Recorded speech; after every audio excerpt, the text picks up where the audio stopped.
વાત કરીએ મિત્રો ધોરણ 10 વિષય સામાજિક વિજ્ઞાન પ્રકરણ 3 શિલ્પ સ્થાપત્ય અથવા તો ભારતનો સાંસ્કૃતિક વારસો શિલ્પ સ્થાપત્ય પ્રકરણ ભારતની અંદર ભૂતકાળમાં કે પ્રાચીન સમયથી મોહેંજો-દડો કે હડપ્પીય સંસ્કૃતિ કાળથી જે કોઈ બાંધકામ આવ્યા છે, ભવનો, ઇમારતો, મકાનો, જે કોઈ પણ પ્રકારના ચણતર થયા છે, આને રિલેટેડ ચર્ચા કરતો આખું પ્રકરણ છે શિલ્પ અને સ્થાપત્ય.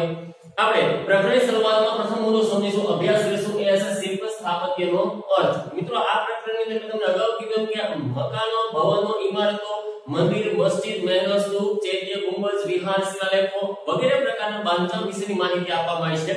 એટલે આપણે પહેલા શિલ્પ અને સ્થાપત્યનો અર્થ સમજીએ. શિલ્પી પોતાના કૌશલ્ય અને આવડતને છીણી અને હથોડી વડે વિવિધ પ્રકારના મકાનો, ભવનો, પથ્થરો કે લાકડું કે ધાતુમાં કંડારે તે કલા એટલે શિલ્પકલા. શિલ્પકલાનો સીધો અર્થ શિલ્પ એટલે આમ તો પથ્થર થાય, પણ જે શિલ્પી એટલે કે કોતરણી કરનાર વ્યક્તિ પોતાની છીણી અને હથોડી વડે જે ટકોર મારીને એકંદરે કોઈ પણ વસ્તુ કે પછી મકાન હોય, ભવન હોય, મંદિર હોય કે કોઈ ઇમારત હોય, ધાતુ ઉપર હોય કે લાકડા ઉપર હોય, કોઈ પણ પ્રકારની કલાને કંડારે છે. આ કલાને કંડારવાની કલા એટલે શિલ્પ કલા. તો બીજો અર્થ એનો છે સ્થાપત્ય. સ્થાપત્ય એટલે શું? સ્થાપત્યનો સરળ અર્થ થાય છે બાંધકામ. સ્થાપત્ય એટલે કે બાંધકામ કરવું. સંસ્કૃત ભાષામાં સ્થાપત્ય માટે વાસ્તુ એવો શબ્દ વાપરવામાં આવ્યો છે, જે ખૂબ જ પ્રચલિત છે. આપણે વાસ્તુશાસ્ત્ર આવા ગ્રંથનું નામ કે સાંભળેલું હશે, તો એ વાસ્તુશાસ્ત્ર આખો ગ્રંથ છે એ મકાનો, ભવનો કે ઇમારતોના બાંધકામની સાથે જોડાયેલો આખો ગ્રંથ છે. આ અર્થમાં મકાન, નગરો, કુવાઓ, કિલ્લાઓ, મિનારાઓ, મંદિરો, મસ્જિદ આ ઉપરાંત મકબરાઓ વગેરેના બાંધકામના સ્થાપત્યની સાથે જોડવામાં આવે છે. આપણે શીખી હતા મકબરાઓ હતા મુગલ શાસકો જ્યારે અવસાન પામ્યા ત્યાર પછી એમના જ્યાં દફનાવવામાં આવ્યા ત્યારબાદ એની પર ભવ્ય ઇમારતનો ચણતર થઈ ગયા હતા મકબરા. આ સિવાયના મસ્જિદ તમને ખ્યાલ છે, મંદિર ખ્યાલ છે, ભવન છે, મકાનો છે, એના જે કોઈ પણ પ્રકારનું બાંધકામ થાય એ બાંધકામ એટલે કે સ્થાપત્ય કલા. હવે આ સ્થાપત્ય કલાની અંદર સૌથી અગત્યની વસ્તુ સ્થપતિ એટલે કે આર્કિટેક્ટ. જે કોઈ પણ વ્યક્તિ પહેલા પોતે એની ડિઝાઇન તૈયાર કરી છે, ડિઝાઇન તૈયાર કર્યા પછી એનું જે કોઈ બાંધકામ થાય છે એ બાંધકામ ડિઝાઇનને અનુરૂપ હોય છે. સ્થપતિ છે એનું કૌશલ્ય પ્રયોજવામાં આવે. જે કોઈ પણ વ્યક્તિ પહેલા કોઈ વસ્તુનો વિચાર કરે છે, એ વિચાર કર્યા પછી એ વસ્તુનું નિરૂપણ કરે છે, એટલે એનું નિર્માણ કરવામાં આવે છે. આ નિર્માણ થાય છે એમાં સૌથી અગત્યની ભૂમિકા ભજવતો હોય તે કોઈ પણ વ્યક્તિ જે સ્થપતિ છે, આર્કિટેક્ટ છે, જે બાંધકામની ડિઝાઇન તૈયાર કરનાર વ્યક્તિ છે, એ વ્યક્તિનું કૌશલ્ય પ્રયોજવામાં આવતું હોય છે. મહત્વનું. હવે પ્રાચીન ભારતનું નગર આયોજન કેવું હતું? તો મિત્રો ભારત છે એ આજકાલની પણ પ્રાચીન સમયથી એકંદરે બાંધકામ ક્ષેત્રે જોડાયેલો હોવાને કારણે કહી શકાય આપણે લુપ્ત થયેલી સંસ્કૃતિમાં મોહેંજો-દડો છે, હડપ્પા, ધોળાવીરા, લોથલ, મૌર્ય યુગની અંદર પણ અમુક પ્રકારના સ્તૂપ છે, સ્તંભ છે, શિલાલેખો બનેલા હતા. આ દરેકની માહિતી મેળવવાની છે. પ્રાચીન ભારતનું નગર આયોજન કેવા પ્રકારનું હતું? પ્રાચીન ભારતના નગર આયોજનમાંથી આપણને પ્રાચીન એટલે કે આ એક એવો તબક્કો છે જે પુરાતત્વવિદો દ્વારા ખોદકામ કરી અને વર્તમાન સમયની સાર સંભાળ રાખવામાં આવે છે. ઇતિહાસકારોએ જે છે એ એકંદરે અમુક પ્રકારના ગ્રંથો લખ્યા છે, પણ કોઈ રૂબરૂ ઈ સમય દરમિયાન હયાત હતું નહીં. જે નગરો વિશેની માહિતી આપવામાં આવે અત્યારે આપણે વર્તમાન સમય દરમિયાન એ મોટા ભાગના નગરો ઉત્ખનન એટલે કે ખોદકામ કરીને આપણને પ્રાપ્ત થયા છે, કે ખોદકામ દરમિયાન આપણને મળેલા છે. કેવા પ્રકારના નગરો છે સમજીએ. એના મુખ્ય 3 વિભાગ પડે છે. પહેલું છે શાસક અધિકારીઓનો ગઢ, જેને સિટડેલ તરીકે ઓળખવામાં આવે છે, જે મોટો ગઢ હતો અને એ એકંદરે બધા ઘરની મકાન કરતા ગામની અંદર જે બધા મકાનો હતા એ બધા મકાનો કરતા એની હાઈટ છે થોડી વધુ હતી. નંબર 2 ઉપર આગળ અન્ય અધિકારીઓનો આવાસ ધરાવતું ઉપલું નગર. કદાચ કહી શકાય કે શાસકો કે રાજા મહારાજાઓ હતા એ નીચે કામ કરતા અધિકારીઓ હતા, તો શ્રીમંત વર્ગની આસપાસ જેને કહી શકાય કે એવા વર્ગો હશે, શ્રીમંતો હશે એવા લોકોનું મકાન. અને ત્રીજું હતું કે તો સામાન્ય નગરજનોનું આવાસ ધરાવતું નીચલું નગર. અહીં 3 પ્રકારના એક પ્રકારે આપણને આવાસ જોવા મળશે. ભૂતકાળના જે મોહેંજો-દડો હોય, હડપ્પા હોય, ધોળાવીરા હોય કે લોથલ હોય, આ તમે કોઈ પણ નગરમાં જશો આ ત્યારમાંથી તમને 3 પ્રકારના મકાન જોવા મળશે. એક હશે શાસક અધિકારીનો ગઢ હશે, જેને સિટાડેલ તરીકે ઓળખવામાં આવે. એને એટલા માટે ગઢ કીધો કે મોટા ભાગના બધા મકાનો છે એ બધા મકાનો કરતા એની મકાનની ઊંચાઈ કેવી છે? વધારે છે. આ ખોદકામ દરમિયાન પણ છે જો વર્તમાન સમયમાં કોઈ જીવતું નથી કે ત્યાં કોઈ રહેતું નથી, તો કહી શકાય કે એ શાસક અધિકારીનો ગઢ હશે. નંબર 2 ઉપર હશે એ હશે અન્ય અધિકારીનો આવાસ ધરાવતું ઉપલું નગર. શાસકો નીચે કામ કરતા અધિકારીઓ હશે, એ અધિકારીઓ એકંદરે ત્યાં આવાસ ધરાવતા હશે, અથવા એની નીચે રાજા નીચે કામ કરતા લોકો હશે. ત્રીજા છે કે આપણે જેમ કહી શકાય મધ્યમ ઉપર કે ગરીબી રેખા હેઠળ જીવતા સામાન્ય નગરજનો 3 પ્રકારના મકાનો પ્રાપ્ત થયા. શાસક અધિકારીનો ગઢ છે એ ઊંચાઈ ઉપર આવ્યો છે. ઉપલું નગર છે એ એકંદરે રક્ષણાત્મક દિવાલો ધરાવે છે, એટલે કહી શકાય કે આ ઉપલા નગરની અંદર અધિકારીનો આવાસ હશે જેની ફરતે દિવાલ છે અને સુરક્ષિત છે. વળી ત્યાં 2 થી 5 ઓરડાઓ પણ છે. નીચલું નગર છે જે સામાન્ય અધિકારીનો આવાસ ધરાવે છે, એટલે સામાન્ય નગરજનો છે એમનું નીચલું નગર છે. એ મોટા ભાગે છે એ હાથે ઘડેલી ઈંટોનો બન્યો છે, એટલે કહી શકાય કે આ એક એવા લોકો હશે કે જે સામાન્ય નગરજનો હશે કે જેની આર્થિક પરિસ્થિતિ એટલી બધી સારી નહીં હોય કે એ પોતે પાકા મકાનોમાં રહી શકતા હોય, એટલે કે પકવેલી માટીમાંથી બનેલી ઈંટોમાંથી રહી શકતા હોય એવું જોવા મળ્યું નથી. એટલે એના ઉપરથી અંદાજ લગાવ્યો છે. મિત્રો યાદ રાખજો, આ અંદાજ લગાવ્યો છે, કોઈ પણ વ્યક્તિએ રૂબરૂ ઈ વસ્તુને જોઈને લેખ લખેલા નથી. તો એ સમય દરમિયાન કદાચ કહી શકાય કે ત્યાં કાચી ઈંટો હતી, એટલે કાચી ઈંટોમાંથી મકાનો હતા, એટલે એનો અર્થ એવો થયો કે સામાન્ય નગરજનો હશે. વળી 1 કે 2 ઓરડાવાળા હતા અને એક જ માળના હતા, એટલે કહી શકાય કે આ લોકોની આર્થિક પરિસ્થિતિ એટલી બધી સારી પણ નહીં હોઈ શકે. હવે આગળ વધીએ તો અહીં પ્રાચીન ભારત નગરાયનમાં પેલો આવે છે મોહેન્જો-દડો. 1922 માં આની શોધખોળ થઈ. સીધો અર્થ આનો થાય છે મરેલાનો ટેકરો. જ્યાં ભૂતકાળની અંદર એવી કોઈ ઘટના બની છે કે કોઈ એવી આપત્તિ આવી છે કે જેના કારણે મોટા ભાગના લોકો છે એ એકંદરે એ પૂરને કારણે કે ભૂકંપને કારણે કે ધૂળની આંધીને કારણે મોટા ભાગની ઘટના એવી છે કે એકંદરે જ્યાં નદીઓ વહેતી હતી, નદીઓના પૂર આવવાને કારણે આખા નગર છે જમીનમાં ગરકાવ થઈ ગયા.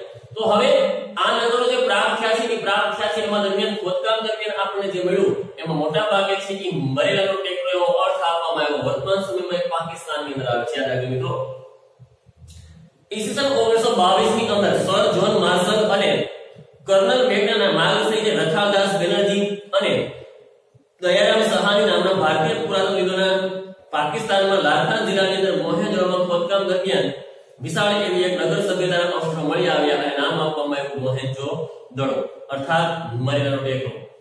1922 સાલની અંદર છે એ જ્હોન માર્શલ અને કર્નલ મેક એના માર્ગદર્શન નીચે ભારતીય જે કહી શકાય એવા પુરાતત્વવિદો હતા કે દયારામ સહાની અને લખાલદાસ બેનર્જી, આ બંને એકત્રે ખોદકામ કર્યું સંયુક્ત રીતે પાકિસ્તાનની અંદર.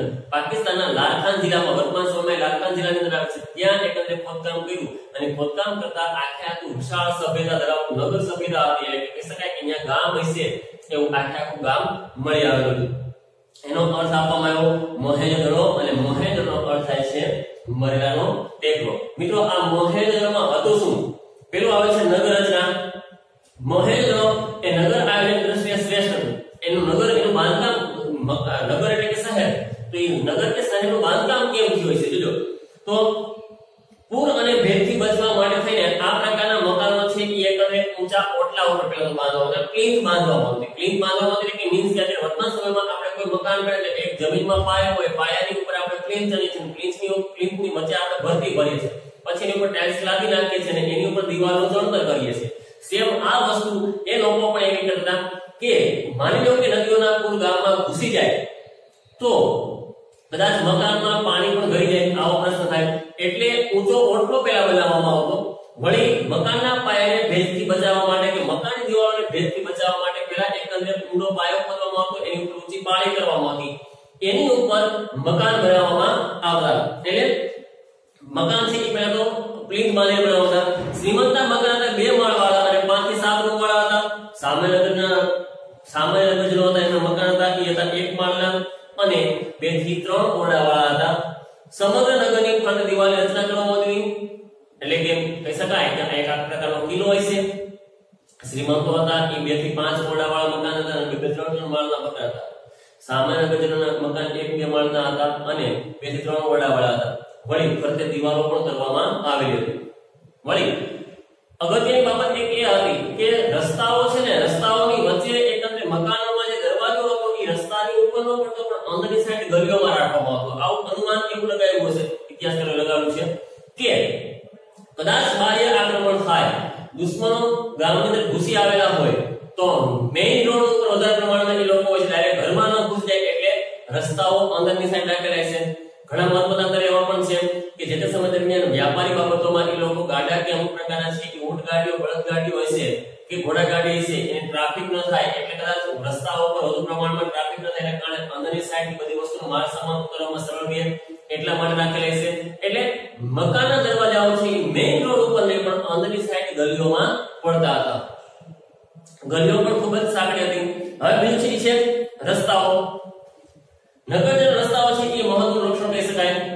અહીં મોટા ભાગે યાદ રાખજો, એક વાક્યના એમસીક્યુમાં 9.75 મીટર પહોળા રસ્તાઓ પ્રાપ્ત થાય છે. વર્તમાન સમયમાં ડિવાઈડરનો એક ભાગ કહી શકાય કે આવડા પહોળા રસ્તાઓ છે એ જે તે કાળ દરમિયાન મોહેંજો-દડોની અંદર હતા. એટલે નાના મોટા રસ્તાઓ જે છે એ બધા રસ્તાઓ કોઈ એક કાટખૂણે એટલે ચોકમાં પડતા. આપણે જાણીએ છીએ કે વર્તમાન સમયમાં કોઈ રોડ હોય તો એ રોડ કોકને કોક ચોકમાં ભેગો થતો હોય, ઘણી વખત અમુક રોડ રસ્તાની વચ્ચે બંધ પણ થઈ જતા હોય, પણ એ બધા રસ્તાઓ છે એ ક્યાંક ને ક્યાંક કાટખૂણે ભેગા થતા. એટલે કહી શકાય કે આ રસ્તાઓ કે વચ્ચે બ્લોક થતા હતા નહીં. 9.75 મીટર પહોળા હોવાને કારણે એક સાથે અનેક પ્રકારના વાહનો પરમાંથી પસાર થતા. રસ્તાની બાજુમાં રાત્રિ પ્રકાશ માટે થાંભલા હોવાનું અનુમાન પણ લગાવવામાં આવ્યું. ત્યાંથી અમુક અંતરે છે એ ખાડાઓ મળી આવ્યા છે. એ ખાડાઓની અંદર કદાચ એ લોકો થાંભલા ફિટ કરતા છે અને એ થાંભલાઓની ઉપર સ્ટ્રીટ લાઇટ માટે ફાનસ લટકાવવામાં આવતું છે. રાત્રિ પ્રકાશ માટેના થાંભલાઓ પણ મળી આવ્યા છે એવું અનુમાન છે. નગરના સીધા પહોળા બે રાજમાર્ગો હતા જે ક્યાંય વળા લેતા હતા નહીં. એક ઉત્તરથી દક્ષિણ અને એક પૂર્વથી પશ્ચિમ. આવા બે રાજમાર્ગ ભેગા થતા હતા. રાજમાર્ગ એટલે કે મેઇન રોડ હતા કે જે વર્તમાન સમયની અંદર કહી શકાય કે કોઈ એક શેરીમાંથી બીજી શેરીમાં આપણે જઈએ છીએ, પણ મેઇન કોઈ રોડ ઉપર આવીને આપણે અંતે ઊભા રહેતા હોય છે. એમ એ લોકોએ પણ રસ્તાઓ બે પ્રકારના બનાવ્યા હતા. એ બે મેઇન રોડ છે બે, એક છે ઉત્તરથી દક્ષિણ અને બીજો છે પૂર્વથી પશ્ચિમ. નાની નાની શેરીઓ હતી એ બધી કોઈને કોઈ આ રાજમાર્ગ ઉપર ભેગી હતી. એટલે રસ્તાઓ છે એ એકંદરે 9.75 મીટર પહોળા હતા અને બે રાજમાર્ગો હતા જે પૂર્વથી પશ્ચિમની સાથે જોડાયા હતા.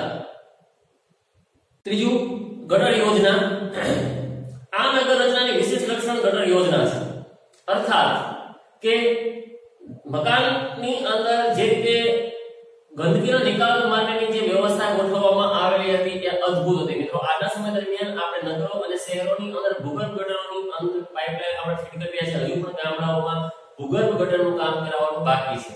પણ જે તે કાળ દરમિયાન મોહેંજો-દડોની અંદર ભૂગર્ભ ગટરની યોજના પણ હતી. વળી મકાનની અંદર મુખ્ય એક વિશેષતા એ હતી કે મકાનની અંદર ખાળ કૂવો હતો જે એકંદરે 2 કે 3 કે 4 ફૂટની હાઈટ પર રાખવામાં આવતો. એનું કામ એ હતું કે જ્યારે કોઈ વરસાદી પાણી આવે કે ગામમાં પાણીના પૂરના પાણી ઘૂસી આવે તો એ ખાળ કૂવાની ઊંચાઈ સુધી આવતા અને પછી એ ડાયરેક્ટ પાણી કેમ જતા કૂવાની અંદર, ખાળ કૂવાની અંદર. જે ખાળ કૂવાનું કનેક્શન એકંદરે ભૂગર્ભ ગટરની સાથે આપવામાં આવતું. ભૂગર્ભ ગટર માટે એ પાણી શહેરની બહાર નીકળે હતું. એટલે ઘરની અંદર પાણી ઘૂસતું ન હતું. એટલે કહી શકાય કે મુખ્ય વિશેષતા એક એ એમની ભૂગર્ભ ગટર યોજના હતી. સાથે ગટર યોજનાની અંદર ઘરની અંદર રહેલો એક ખાળ કૂવો હતો. ખાળ કૂવા માટે પાણી છે એ એકંદરે નગરની બહાર નીકળે હતું. ત્યારબાદ જાહેર સ્નાનાગાર હતું. જાહેર સ્નાનાગારની રચના પણ કરવામાં આવી હતી. અહીંથી એક વિશાળ ખોદકામ દરમિયાન સ્નાનાગાર મળી આવ્યું જેની અંદર આગળના ભાગે પણ બંધ હતો અને પાછળના ભાગે પણ બંધ હતો. એટલે કહી શકાય કે ઉપરવાસથી જ્યારે પાણીનું પૂર આવે તો એ પાણીનું પૂર છે એ એકંદરે ડેમ, જેમ આપણે ચેક ડેમ બનાવ્યો છે, ચેક ડેમની મારફતે અંદર આવતું, પછી એ આખે ભરાતું હતું. ત્યારબાદ એકંદરે એ પાણી એમનો ભરેલું રહેતો એ સ્નાનાગાર બન્યા હતું. એટલે લોકોને જાહેર સ્નાનાગાર તરીકે ઉપયોગ કરતા. વળી પાણી દાખલ કરવા માટે અને પાણીનો નિકાલ કરવા માટે એકંદરે એમાં અમુક પ્રકારના નિકાલ કરવા માટેના વ્યવસ્થા કે પાઇપ પણ મૂકેલી હતી કે જેના કારણે એકંદરે બધું પાણી સ્નાનાગારમાંથી ગંદુ પાણી બહાર કાઢવું હોય તો નીકળી પણ શકે. નવું પાણી દાખલ કરવા માટે પણ રાખવામાં આવે. પૂર ચોમાસાના સમય દરમિયાન આ સ્નાનાગાર ભરેલું હશે એવું અનુમાન લગાવવામાં આવ્યું છે. વળી આ સ્નાનાગાર તો એવું સારા ઉપરથી કહેવામાં આવ્યું કે ચારે બાજુ છે એ નાની નાની ઓરડીઓ હતી કપડાં બદલવા માટે. એ કપડાં બદલવા માટેનો ઉપયોગ કરવામાં આવતો હોય છે કે આ ઓરડીઓ એકંદરે સ્નાનાગારનો એક ભાગ હશે એવું માનવામાં આવ્યું. તો આ એમની વ્યવસ્થા હતી. પછી એક છે એના જાહેર મકાનો પણ મળી આવ્યા છે. જાહેર મકાનો એક છે સરકારી મકાનો છે, સરકારી આવાસો છે. એટલે કે મોહેંજો-દડોમાંથી એક એવા બે પ્રકારના મકાન મળી આવ્યા છે. એક મોટો છે એ ખંડ કે હોલ જેવું છે જે એનો ઉપયોગ શું હશે કઈ નક્કી કરવાનું નથી. ઉપર તો હોલ કે ખંડ છે એ ખંડની અંદર કદાચ એવું માનવામાં આવે છે કે રાષ્ટ્રીય કોઠાર તરીકેનો ઉપયોગ કરવાનો છે. એટલે કે અનાજનો કોઠાર તરીકે ઉપયોગ થતો હોય છે. નગર માટે આખે અનાજ પૂરું પાડવા માટે ત્યાં અનાજ સ્ટોક કરવામાં આવતો હોય છે. એવું પણ માને કે વહીવટી કામ માટે કઈ ઉપયોગ, જેમ કે આપણે નગરપાલિકા હોય, નગરપાલિકાની જે કચેરી હોય, મામલતદાર કચેરી હોય, જિલ્લા પંચાયત, તાલુકા પંચાયત, જે આપણે વહીવટી કામ માટે ગામડામાં ગ્રામ પંચાયત હોય એમ ઉપયોગ કરે છે, એમ કોઈ વહીવટી કામ માટે ઉપયોગ કરવામાં આવતો હોય છે.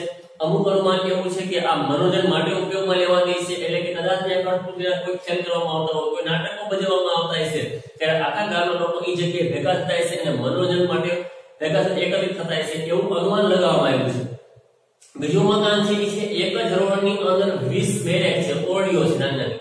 આ બેરેક જે છે એવું અનુમાન છે કે મોહેંજો-દડોની ફરતે જે કિલ્લો હતો એ કિલ્લાની જે રક્ષણ કરવા માટે જે સૈનિકો રાખવામાં આવતા એ સૈનિકો કદાચ ત્યાં રોકાતા હશે કે રાત્રિ રોકાણ કરતા હશે કે આવાસ એમનું હશે કે આ એમના માટે બનાવેલા ક્વાર્ટર છે, એટલે કે આવાસની જે છે કહી શકાય એવી 20 બેરેક કે 20 ઓરડીઓ મળી આવી છે જે કદાચ સૈનિકો માટેની હોય એવું અનુમાન લગાવવામાં આવેલું છે.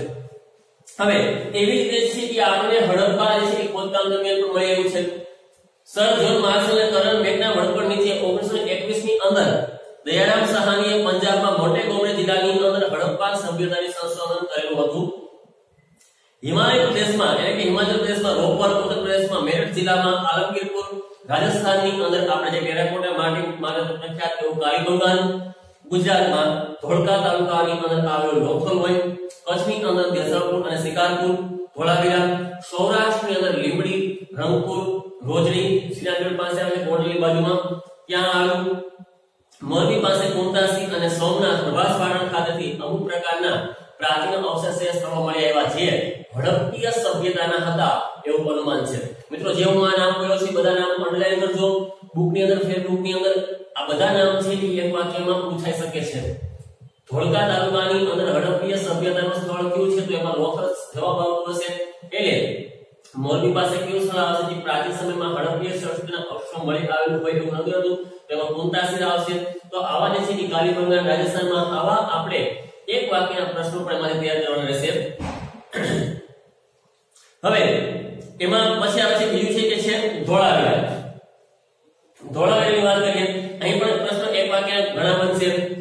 ભુજથી લગભગ 140 કિલોમીટર દૂર ભચાઉ તાલુકાના મોટા રણમાં ખદીર બેટની અંદર ધોળાવીરા ગામથી 2 કિલોમીટર દૂર આવેલું હડપ્પીય સમકાલીન મોટું સુવ્યવસ્થિત અને પ્રાચીન નગર મળી આવ્યું છે જેને ધોળાવીરા એવું નામ આપવામાં આવે છે. આપણું ગુજરાતની અંદર છે ભુજથી અહીં એક વાક્ય શબ્દો યાદ રાખજો, એક વાક્યના પ્રશ્નો યાદ રાખજો. ભુજથી લગભગ 140 કિલોમીટર દૂર, આ 140 કિલોમીટર અને ભુજ આ બેના પ્રશ્નો બનશે. તાલુકો ભચાઉ, મોટા રણની અંદર બેટ કયો છે તો કે ખદીર બેટની બાજુમાં છે. ધોળાવીરા ગામથી લગભગ 2 કિલોમીટરના અંતરે એક આખું નગર સભ્યતાનું કહી શકાય એવું નગર મળી આવ્યું જે પ્રાચીન સિવિલાઇઝેશન હશે એટલે કે પ્રાચીન સંસ્કૃતિના લોકો ત્યાં વસવાટ કરતા હશે એવું નગર મળી આવ્યું. એટલે આ પ્રશ્નો એક વાક્યમાં બનતા હોય છે.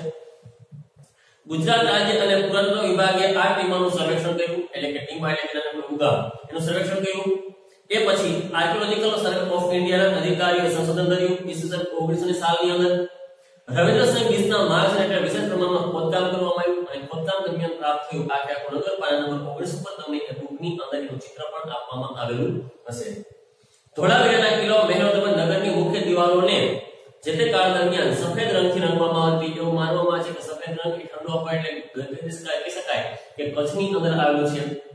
વળી મોટા રણમાં છે એટલે ગરમીનું પ્રમાણ વ્યાપક હોય તો ગરમીથી બચવા માટે એ લોકો દિવાલોને સફેદ રંગ કરતા હશે એવું અનુમાન લગાવવામાં આવ્યું છે. નગરની કિલ્લાની મજબૂત અને સુરક્ષા વ્યવસ્થા છે. આ દિવાલો જે બનેલી છે એ માટી, પથ્થર અને ઈંટોની બનાવેલી હોય એવું અનુમાન છે.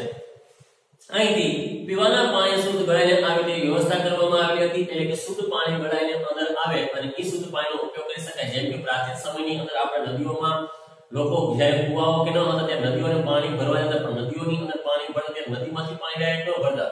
નદીની બાજુમાં જે માટી હોય ત્યાં ખાડો કરવામાં આવતો કે બીવડો કરવામાં આવતો. નદીનું રીઝાઈ જઈને પાણી છે એ આખું આ બીવડામાં હતું. એ પાણી લેવામાં આવતું પાણી એકદમ શુદ્ધ હોય. તો આવું શુદ્ધ પાણી નદીઓમાંથી એકંદરે ભરવામાં આવે એ માટે વ્યવસ્થા પણ એ લોકોએ કરેલી હશે એવું કહી શકાય. ત્યારબાદ બીજું એક નગર છે એ છે લોથલ. સમજીએ લોથલ પણ ગુજરાતમાં છે. લોથલ અમદાવાદ જિલ્લાના ધોળકા તાલુકામાં આવેલું છે. લોથલ ધોળકા તાલુકાની અંદર 2 નદીઓના વચ્ચેના પ્રાંતમાં છે, એક ભોગાવો અને સાબરમતી. આ 2 નદીઓ વચ્ચેનો પ્રદેશ છે. ખંભાતના અખાતથી લગભગ 18 કિલોમીટર દૂર આવેલું છે એવું અનુમાન માનવામાં આવે છે. તેમાંથી માનવ વસાહતના 3 સ્થળ મળી આવ્યા છે જે અનુમાન લગાવે છે કે એક નીચાણવાળા ભાગમાંથી એક ઉપર અને સાવ એક ઉપરના ભાગે આવેલા હોય એવા માનવ વસાહતના 3 ભાગમાં એટલે કહી શકાય કે ભૂતકાળની અંદર કોઈ નદીઓના પૂર કે તોફાનોની અંદર આ નગર અમુક વિસ્તાર છે એ જમીનમાં પુષ્કળ પ્રમાણમાં ગરકાવ થયો ગયો છે, અમુક હજી ઉપરના ભાગે હતો. નીચાણવાળા ભાગમાં ભરતીના સમયે વાહન લંગરવા માટે ધક્કો એટલે કે ડોકયાર્ડ, જે આજે વર્તમાન સમયની અંદર જેમ કોર્ટની અંદર કેવું કે કોઈ વાહનો બાંધવા માટે જેમ આપણે કાર કે બાઇકને પાર્ક કરીએ છીએ વાહનો પર પાર્ક કરવામાં આવે, તો ભરતીના સમય દરમિયાન કે ભરતી અને કોર્ટના સમય દરમિયાન પાણી એકંદરે એક સરખું સ્થિર હોતું નથી દરિયા કિનારે. તો મોટા વાહનો હોય એ મોટા વાહનોને વધુ પાણી હોય એવી જગ્યાએ રાખવા પડે, કારણ કે કોર્ટના સમય દરમિયાન એ વાહનો નદીઓના કાપમાં સમુદ્રના કાપમાં ખૂબી જાય છે. આવું ન થાય એટલા માટે બુકમાં ચિત્ર આપ્યું છે એમ એક અમુક જગ્યાએ ફિક્સ રાખવામાં આવે કે જ્યાં પાણી મુખ્યત્વે વાહનો જે છે એ તળિયો છે એ જમીનને ન સ્પર્શે એટલી ઊંચાઈ વાળું તો પાણી રાખવા કે એટલું ઊંડું તો પાણી રાખવામાં આવતું જોઈએ. એવું વાહન લંગરવા માટેનો ધક્કો બનાવવામાં આવેલો હતો. આ ઉપરાંત તમે જોશો તો એનો પર ખ્યાલ આવે કે આ એક પોર્ટ હશે એટલે કે બંદર હશે, ત્યાં છે એ એકંદરે આજુબાજુમાં ધક્કો વખારો હતી એટલે કે અમુક પ્રકારના ગોડાઉન હતા, દુકાનો હતી, આયાત નિકાસ થતી હશે એના માટેના પુરાવાઓ હતા, અમુક પ્રકારની બંગડીઓ છે કે મોતીના મણકાઓ છે, અમુક પ્રકારની વસ્તુઓ પ્રાપ્ત થઈ ધાતુઓની. એટલે અનુમાન લગાવવામાં આવ્યું કે ભૂતકાળની અંદર અહીંથી કોઈને કોઈ વસ્તુની આયાત નિકાસ થતી હશે. એ લોથલ એના માટે પ્રખ્યાત હતું. લોથલ છે એ એકંદરે માત્ર પ્રાચીન સભ્યતા નોંધર ન હતું પણ મિત્રો વ્યાપારિક બંદર પણ હશે એવું અનુમાન લગાવે છે. આપણે બુકમાં એનું ચિત્ર પણ આપ્યું છે. આવી રીતે ભારતની અંદર મૌર્ય યુગની અંદર પણ અમુક પ્રકારના સ્થાપત્ય થયા હતા. પેલું છે એનું સાંચીનો સ્તૂપ. સાંચીનો સ્તૂપ એ મધ્યપ્રદેશમાં આવ્યો છે, પણ આપણે સ્તૂપનો અર્થ પહેલા સમજી લઈએ. તમે પ્રકરણ 1 ની અંદર મેં તમને માહિતી આપી હતી કે સ્તૂપ એટલે શું. તો સ્તૂપનો સીધો અર્થ થાય છે કે ભગવાન બુદ્ધના અવસાન પછી એમના મૃત શરીરની અંદરથી જે અવશેષો હતા, વાળ, નખ, દાંત કે દાઢી, આ બધું કાઢી લેવામાં આવ્યું હતું. એ કાઢી અને એક પેટીમાં રાખવામાં આવતું અને એ પેટીને જમીનમાં દાટવામાં આવતી. જમીનમાં દાટ્યા પછી એની ઉપર ગોળ અંડાકાર આકારનું જે ચણતર કરવામાં આવતું હતું, આ એટલે કે સ્તૂપ. હવે સ્તૂપ શા માટે સ્થાપત્ય માટેનો નમૂનો કહી શકાય? વર્તમાન સમયની અંદર આપણે કોઈ પણ પ્રકારનો ગુંબજ માટે ગોળ આકાર આપવા માટે સિમેન્ટનો ઉપયોગ કરી શકીએ છીએ. પાણીના સાથે સંપર્કમાં સિમેન્ટ જામી જાય, અમુક ટેકા આપવાથી કે સિમેન્ટને જેવો આકારમાં ઢાળી શકાય. પણ ભૂતકાળમાં આવી સિમેન્ટ ન હતી, માત્ર ઈંટોના ટેકાથી આવા પ્રકારના સ્તૂપ બનાવવામાં આવતા હતા. એટલે કે સ્તૂપ છે એ એકંદરે અગત્યનું સ્થાપત્ય પણ કહી શકાય.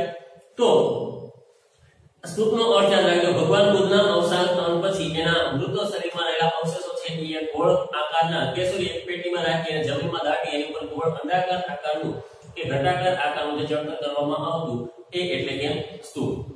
અશોકના સમય દરમિયાનથી મળી આવેલા સ્તૂપ જણાવો. એક વાક્યનો પ્રશ્ન છે. 5 સ્તૂપ હતા, યાદ રાખજો. સાંચીનો સ્તૂપ મધ્યપ્રદેશમાં આવેલો, સારનાથનો સ્તૂપ, બેરતનો સ્તૂપ, નંદનગઢનો સ્તૂપ અને ગુજરાતમાં આવેલ દેવની મૌર્યનો સ્તૂપ. આ સમય દરમિયાન સમ્રાટ અશોકે બૌદ્ધ ધર્મ અપનાવ્યા પછી કલિંગના યુદ્ધમાં દરમિયાન એનું હૃદય પરિવર્તન થયા પછી એને બૌદ્ધ ધર્મ અપનાવ્યો અને બૌદ્ધ ધર્મને રિલેટેડ અમુક પ્રકારના બાંધકામો પણ કરાવ્યા, જેમાં ચૈત્યો હતા એટલે કે તપ કરવા માટે જગ્યાઓ, જે ગુફાઓ સ્વરૂપમાં હતી, વિહારો રોકાણ કરવા માટેના હતા. આ ઉપરાંત મઠ બનાવવામાં આવ્યા બૌદ્ધ ધર્મના. અને સમ્રાટ અશોકના સમયમાં બૌદ્ધ ધર્મની જાહો જલાલીનો યુગ તરીકે ઓળખવામાં આવ્યો. એટલે કહી શકાય કે આ સમય દરમિયાન મોટા ભાગે બૌદ્ધ સ્થાપત્ય પુષ્કળ પ્રમાણમાં થયું છે એવું માની શકાય. ત્યારબાદ આવે છે સાંચીનો સ્તૂપ. સાંચીનો સ્તૂપ છે એ એકંદરે યાદ રાખજો મધ્યપ્રદેશમાં આવેલો છે અને મૌર્ય શાસનકાળ દરમિયાન નિર્માણ પામેલો છે, કારણ કે મૌર્ય યુગની અંદર વધુ પ્રમાણમાં બૌદ્ધ ધર્મનો ફેલાવો થયેલો હતો.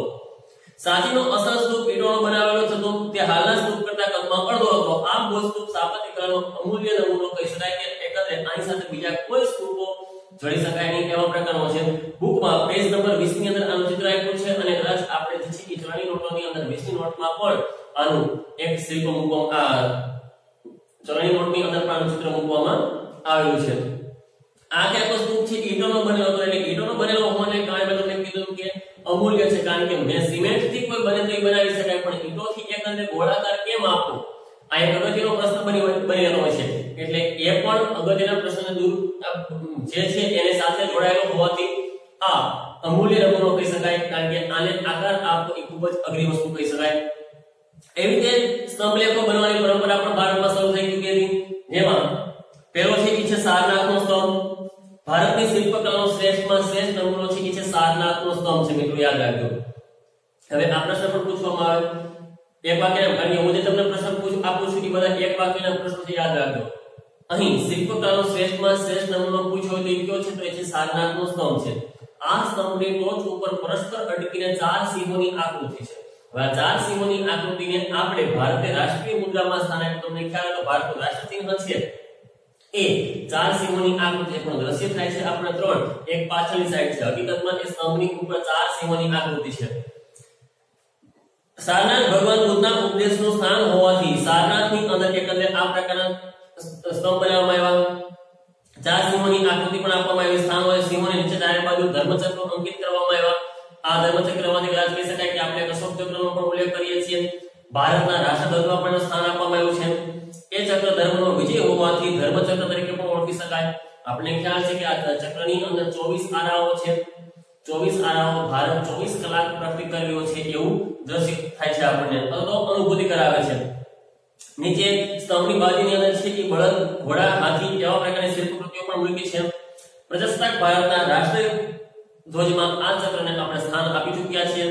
4 સિંહોની આકૃતિ એ આપણા રાષ્ટ્રચિહ્નની અંદર પણ મૂકવામાં આવે છે. આપણે ગૌરવ એનું એ રીતે પણ વધારે છે. આમ તો ભારત પ્રકૃતિ પ્રેમી હોવાને કારણે પ્રાણીઓને વધુ પડતું મહત્વ આપ્યું છે ભારતની અંદર. તો 4 સિંહોની આકૃતિ જે સારનાથના સ્તંભ ઉપર બનાવવામાં આવી છે, સારનાથના સ્તંભમાં ઉપર રહેલી શ્રેષ્ઠમાં શ્રેષ્ઠ 4 સિંહોની આકૃતિ એ ભારતનું રાષ્ટ્રીય ચિહ્ન તરીકે ઓળખવામાં આવે છે. શિલાલેખ પણ ભારતની અંદર બનવા લાગ્યા હતા. શિલાલેખ સ્તંભ લેખો હતા. એ સ્તંભ ઉપર કોઈ સ્તંભને કોતરવામાં આવતો, ચળકાટ આપવામાં આવતો, ઘસીને ચળકાટ આપવામાં આવતો અને એની ફરતે કોઈ વસ્તુ લખવામાં આવતી. તો એ સ્તંભ હતી. હવે શિલાલેખમાં શું હતું? તો શિલાલેખમાં કોઈ પ્રકારનું કોતરકામ કરવામાં નહોતું આવતું, પણ જે કોઈ એવો વિશાળ પથ્થર હોય એ પથ્થરોની ઉપર અમુક પ્રકારનું લખાણ લખી નાખવામાં આવતું કે એને શિલાલેખ તરીકે ઓળખવામાં આવે. સમ્રાટ અશોકના શિલાલેખો ધર્માજ્ઞાઓએ એટલે કે ધર્મના આજ્ઞાઓનું પાલન કરનાર સમ્રાટ અશોકના પછીના તબક્કા દરમિયાન જે એમની ધર્મની આજ્ઞાઓનું પાલન કરનાર હતા એને કોતરા શિલાલેખો અગત્યના છે.